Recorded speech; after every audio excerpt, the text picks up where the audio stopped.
Journalist యూనియన్గా మేము జాతీయవాద భావజాలంతో జాతీయవాదాన్ని జనంలోకి తీసుకుపోవడం, మీడియాలో తీసుకుపోవడం, మీడియాలో ఉండే జాతీయవాదుల్ని ఐక్యం చేసేటువంటి కార్యక్రమంలో ఉన్నాం. అట్లని మేము తెలంగాణ ఉద్యమంలో లేమని కాదు.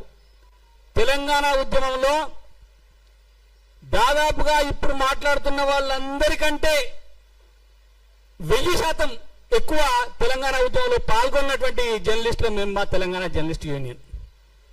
బహుశా ఇప్పుడు మాట్లాడేటువంటి వాళ్ళందరిది హైదరాబాద్లోనో చుట్టుపక్కల కేసులు అయి ఉండొచ్చు. కానీ తెలంగాణ జర్నలిస్ట్ యూనియన్ వైపు నుంచి మేము కర్ణాటకలో ఇప్పటి ఏఐసిసి అధ్యక్షులు, అప్పుడు కేంద్ర మంత్రివర్యులు వారిని నిలదీసి తెలంగాణ ఎందుకు లేదు, కాంగ్రెస్ పార్టీ కేంద్ర ప్రభుత్వం ఎందుకు లేదని చెప్పి నిలదీసి కొట్లాడినటువంటి సంఘం తెలంగాణ జర్నలిస్ట్ యూనియన్. నువ్వు కూర్చో సార్, వస్తా ఇక్కడ సార్ రండి మీరు. లేదు నేను కంటిన్యూ చేస్తాను, మీరు కూర్చోండి.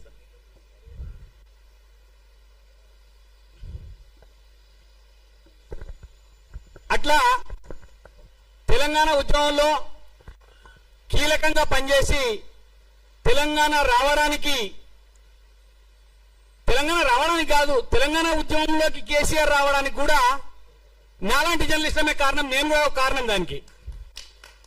ఇలా వీళ్ళు గొప్పగా మేము తెలంగాణ వాదం అని చెప్పుకుంటున్నటువంటి వ్యక్తులు బహుశా అప్పుడు అడవుల్లో ఉన్న అన్నలకు ఉత్తరాలు చిట్టీలు అందించుకుంటూ ఉన్నటువంటి వ్యక్తులు తప్ప ఉద్యమంలో ఉన్నటువంటి వ్యక్తులు కాదు. ఆ చిట్టీలు అందించే కార్యక్రమానికి భగ్నం జరగకుండా తెలంగాణ ముసుగేసుకున్నటువంటి నాయకులు, తెలంగాణ ఉద్యమం ముసుగేసుకున్నటువంటి నాయకులు ఇప్పుడు కొంతమంది చెప్తున్నటువంటి జర్నలిస్టులు. కాబట్టి తెలంగాణ అంటేనే ప్రజాస్వామ్యబద్ధంగా కొట్లాడినటువంటి ఒక పోరాటం తెలంగాణ.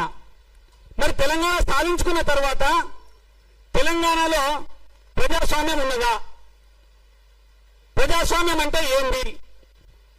ప్రజాస్వామ్యం ఉండాలంటే ఏం చేయాలి? మాటికి ముందు మైక్ పట్టుకొని కొందరు మాట్లాడుతూ ఉంటారు, భావ ప్రకటన స్వేచ్ఛ, పత్రికా స్వేచ్ఛ, వాక్ స్వాతంత్రం అనేటువంటి మాటల్ని మాట్లాడుతూ ఉన్నారు. వాక్ స్వాతంత్రం కానీ, పత్రికా స్వేచ్ఛ కానీ, భావ ప్రకటన స్వేచ్ఛ కానీ తెలంగాణలో అందరికీ ఉంటుందా? తెలంగాణలో కొందరికే ఉంటుందా? తెలంగాణకి ఏమన్నా చుట్టూ ముళ్ళ కంచెలు వేసుకున్నామా మనం? తెలంగాణ ఏమన్నా భారతదేశంలో లేకుండా వేరే ప్రాంతంలో ఏంటని ఉన్నదా? తెలంగాణలోకి ఎవడన్నా రావాలంటే ఈ కాంగ్రెస్ పార్టీ ప్రభుత్వమో లేకపోతే ఈ కాంగ్రెస్ పార్టీ ప్రభుత్వ అనుమతితో తీసుకొని రావాల్సినటువంటి అవసరం ఉన్నదా? ఎందుకు ఇవాళ తెలంగాణలో ఈ రకమైనటువంటి కార్యక్రమాలు లేదా ఉద్రిక్త వాతావరణాన్ని సృష్టించేటువంటి ప్రయత్నాలు జరుగుతూ ఉన్నాయి?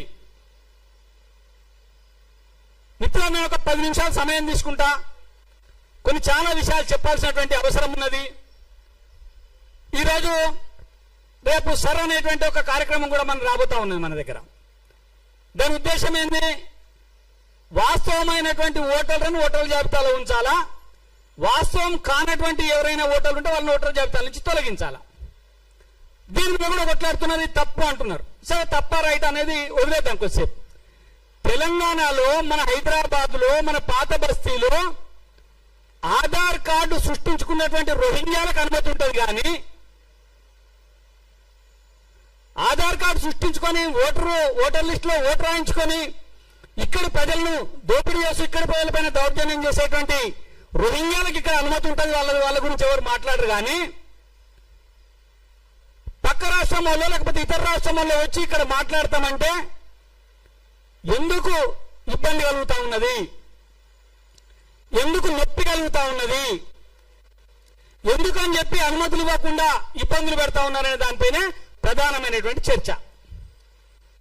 ప్రజాస్వామ్యం అంటే ఏంది? ప్రజాస్వామ్యం అంటే తెలంగాణలో ఉండే లేదా భారతదేశంలో ఉండే రాజ్యాంగం, భారతదేశం అంతా ఒకటే, రాజ్యాంగం ప్రకారం కల్పించినటువంటి హక్కులు అన్ని. కాబట్టి రాజ్యాంగం గురించి మాట్లాడితే భారతదేశంలో రాజ్యాంగం భారతదేశంలో అన్ని ప్రాంతాలకు ఒకే రకంగా వర్తిస్తుంది. మరి రాజ్యాంగాన్ని రోజు చేతిలో పట్టుకొని తిరుగుతున్నటువంటి నాయకుడు, ఆ నాయకుడి నాయకత్వంలో ఉన్న పార్టీ ప్రభుత్వం ఇక్కడ ఉన్నది. మరి ఆయననేమో రోజు రాజ్యాంగం చేతిలో పట్టుకొని తిరుగుతాడు, ఇక్కడనేమో రాజ్యాంగానికి తూట్లు పరుస్తుంది ఆ ప్రభుత్వం. భావ ప్రకటన స్వేచ్ఛకు బద్దలు కొడుతుంది. సమావేశం పెట్టుకోవడానికి అనుమతి ఇవ్వదు. అది పోను ఆ ప్రభుత్వంలో ఉన్న మంత్రులు ఎవనయ్యే జాగిరి ఎట్లొస్తావో చూస్తా అంటారు. ఏంది అంటే నీవు నీ రాజ్యాంగాన్ని పుస్తకాన్ని పట్టుకొని కేవలం షో అప్ చేస్తా ఉన్నావు తప్ప రాజ్యాంగంలో ఉండబడేటువంటి విధానాల్ని, రాజ్యాంగంలో ఉండబడేటువంటి అంశాలని నువ్వు పట్టించుకోవట్లేదు. నువ్వు కానీ నీ పార్టీ కానీ నీ పార్టీ ప్రభుత్వం కానీ పట్టించుకోవట్లేదు అనేది స్పష్టమైతా ఉన్నది. తర్వాత ఇంకొక పార్టీ ఉన్నది, 2.5 సంవత్సరాల అధికారానికి దూరం అయితే తెలంగాణను కాలబెట్టమని చెప్తున్నారు, రైలు పట్టాలు పీకేయమని చెప్తున్నారు, ఆ సింగరేణి భవన్ని కాలబెట్టునని చెప్తున్నారు. డబ్బుల కోసం, ఇంట్లో స్పష్టంగా చెప్పాలి, డబ్బుల కోసం అవసరమైతే కాలబెట్టాలంటే డబ్బులు ఎట్లా రావు వస్తామని చెప్పి ప్రజల్ని రెచ్చగొడుతున్నటువంటి పని కూడా ఇక్కడ జరుగుతూ ఉన్నది. అంటే ఈ రెండు, మేమే తెలంగాణ తెచ్చినామని చెప్పుకునేటోడు ఒకడు, మేమే తెలంగాణ ఇచ్చినామని చెప్పేటోడు ఒకడు. ఇంట్లో ప్రజల భాగస్వామ్యం లేనట్టే ఇంకా ఇవ్వంది లేదు, వాడు ఇచ్చిండు వీడు తెచ్చుకున్నాడు. ఈ మాటలు చెప్తున్నటువంటి ఈ రెండు పార్టీలు కూడా ప్రజాస్వామ్యానికి వ్యతిరేకంగా పనిచేస్తున్నాయని చెప్పి ఈ రెండు స్టేట్మెంట్ల ద్వారా రుజువైంది. కాబట్టి తెలంగాణలో ప్రజాస్వామ్యాన్ని బతికించుకోవడం కోసం, తెలంగాణ ప్రజాస్వామ్యాన్ని నిలబెట్టడం కోసం, తెలంగాణలో భావ ప్రకటన స్వేచ్ఛ ఉండడం కోసం ఇవాళ ఒక ప్రయత్నం తెలంగాణ జర్నలిస్ట్ యూనియన్ చేస్తా ఉన్నది. కొందరు మాట్లాడుతున్నారు, మాట అంటే మతోన్మాదం అంటారు, భారత్ మాతాకి జయ అంటే మతోన్మాదం అంటారు, వందే మాతరం అంటే మతోన్మాదం అంటారు, అయి భారతదేశం మనదిరా బాబు అంటే మతోన్మాదం అంటారు. కానీ వాళ్ళు మాత్రం కులోన్మాదాన్ని, ప్రాంతీయ ఉన్మాదాన్ని, ఇతరత్ర ఉన్మాదాలను అన్నింటినీ రెచ్చగొట్టి సమాజంలో శాంతి లేకుండా చేసేటువంటి ఒక ప్రయత్నం కొనసాగుతున్నది. దీన్ని మనం ఒక కంట కనిపెట్టాలా, వాళ్ళ ఉచ్చులో మనం పడాల్సినటువంటి అవసరం లేదు అనేటువంటి ఒక భావన, ఒక అంశాన్ని కూడా మనం తీసుకోవాల్సినటువంటి అవసరం ఉన్నది. మరి అంశం లేదు, అందులో పన్న ఉచ్చులో పడొద్దు అంటే మాట్లాడుకోకుండా ఊకమ్మని కాదు.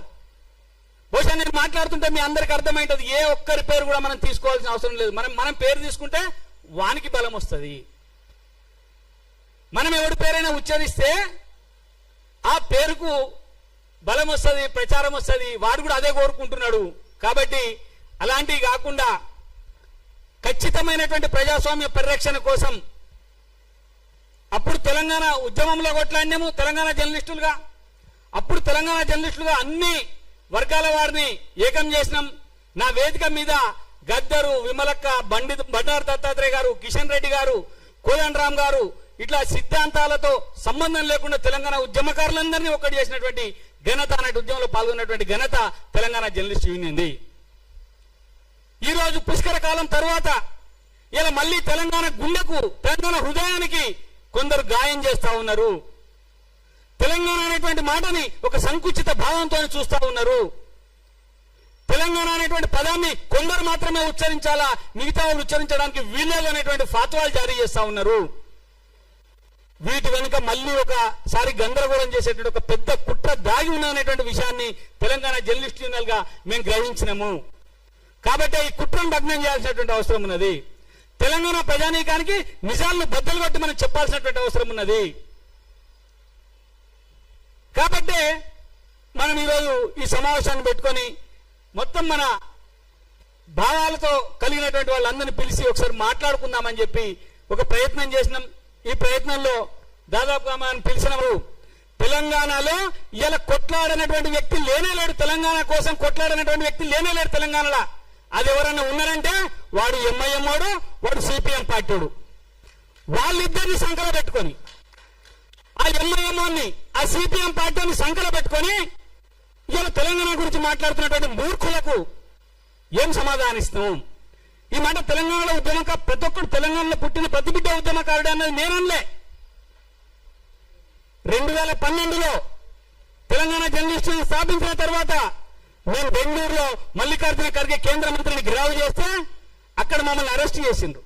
అరెస్ట్ చేసి పోలీస్ స్టేషన్ తీసుకుపోయి దాదాపు 12 గంటల పాటు పోలీస్ స్టేషన్ లో వచ్చి స్టేషన్ బెయిల్ మీద విడుదల చేసినప్పుడు అక్కడ ఎస్ఐ అన్న మాట ఏంటంటే, సార్ వీళ్ళది సంతకాలు పెట్టేయండి అంటే, మాకు సంతకాలు ఎందుకు సార్ వదిలేయండి అని చెప్తే, అదో కానిస్టేబుల్ అన్న సంతకాలు పెట్టండి, మీరు ఇది రికార్డ్ అవుతుంది, ఎందుకంటే రేపు మీ తెలంగాణ వచ్చిన తర్వాత మీరు ఒక ఉద్యమకారులు ఇక్కడ గుర్తింపు వస్తుంది, మీకు ఈ రికార్డు ఉంటుంది మీరు అన్నప్పుడు అక్కడ ఎస్ఐ అన్నారు, పిచ్చోడా, తెలంగాణలో పుట్టిన బిడ్డ కింద నుంచి పాడే మీద ఉన్న శోభం దాకా ప్రతి ఒక్కరు తెలంగాణ కోసమే కొట్లాడుతున్నారు, పాడ మీద ఉన్న శోభం దాకా ప్రతి ఒక్కరు తెలంగాణ కోసమే కొట్లాడుతున్నారు. తెలంగాణలో తెలంగాణ ఉద్యమకారుడు కానుడు ఎవరు లేడరా బాబు అని చెప్పిండు. అంటే అర్థం చేసుకోండి మీరు, తెలంగాణలో ప్రతి ఒక్క సబ్బండ వర్గాలు తెలంగాణ కోసం కొట్లాడినవి. కొట్లాడినటువంటి వ్యక్తులు ముగ్గురు, ఇద్దరు కూడా కాదు ముగ్గురు అని చెప్తా ఉన్నా. ఎందుకంటా ఉన్నా అంటే, ఒకటి కాంగ్రెస్ పార్టీ ఈ తెలంగాణ తీర్మానం చేయలేదు ఏఐసిసిలో. కాంగ్రెస్ పార్టీ తెలంగాణకు అనుకూలంగా ఏఐసిసిలో తీర్మానం చేయలేదు. కనీసం ప్రదేశ్ కాంగ్రెస్ పార్టీ కూడా తీర్మానం చేయలేదు. ఎందుకంటే అప్పుడు ఉమ్మడి రాష్ట్రంలో ఉన్నాం, అప్పుడు కూడా ప్రదేశ్ కాంగ్రెస్ కమిటీ కూడా తెలంగాణ కోసం తీర్మానం చేయలేదు. తీర్మానం చేసినటువంటి పార్టీ ఏది?